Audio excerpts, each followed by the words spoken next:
Fakhrudin Yusuf Habibie atau yang sering kita kenal dengan B.J. Habibie merupakan salah satu cendekiawan Indonesia yang terkenal akan jasanya terhadap bangsa.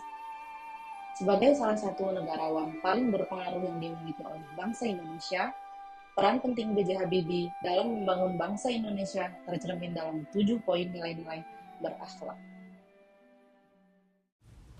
Karir politik B.J. Habibie dimulai sejak beliau menjadi Menteri Riset dan Teknologi.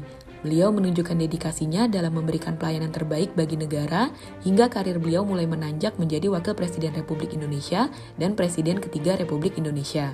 Dedikasi beliau dalam melayani Indonesia terbukti melalui usaha-usahanya mewujudkan Indonesia yang berdikari dalam industri dirgantara, di antaranya melalui pendirian PT Dirgantara Indonesia.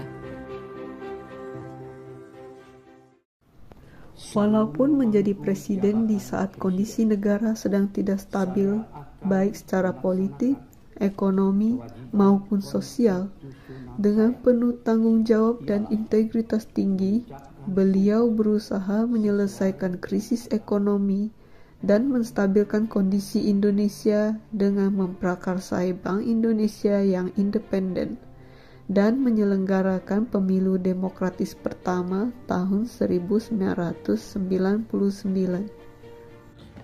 Pada masa pemerintahan beliau, juga diterbitkan Undang-Undang Anti Monopoli, Undang-Undang Persaingan Sehat, Undang-Undang Otonomi Daerah, dan perubahan Undang-Undang Partai Politik. Akuntabilitas dan integritas beliau juga tercermin dalam track record-nya yang sangat bersih dan jauh dari perbuatan yang mengarah ke hal-hal yang berbau korupsi.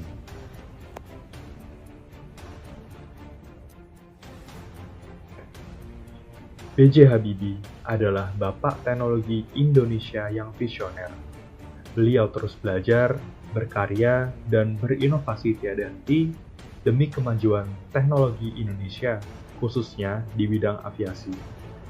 Kompetensinya diakui dengan amanah yang diberikan sebagai CEO Industri Pesawat Terbang Nusantara, ditunjuk sebagai Menteri Negara Riset dan Teknologi, serta memimpin proyek pembuatan pesawat N250 Gatot Kaca, pesawat pertama buatan Indonesia.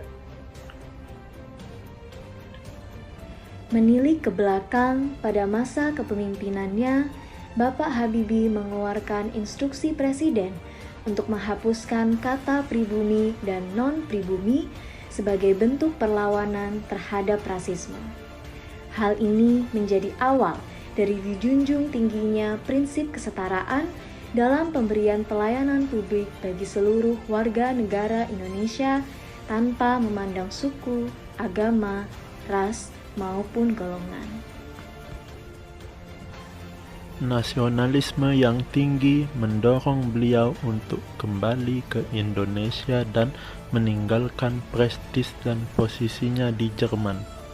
Keahliannya dalam bidang aviasi beliau tuangkan dalam proyek pesawat nasional serta loyalitasnya terhadap bangsa ini.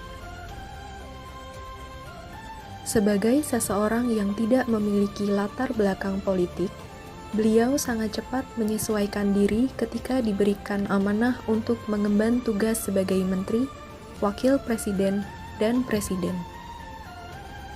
Seseorang yang tak pernah berhasrat untuk menjadi presiden, nyatanya mampu menahkodai Indonesia di tengah kekacauan politik dan ancaman Pak B.J. disintegrasi Habibie bangsa. mewujudkan kebebasan pers melalui Undang-Undang Nomor 40 Tahun 1999 dengan harapan dapat memaksimalkan peran pers dalam pilar demokrasi Indonesia.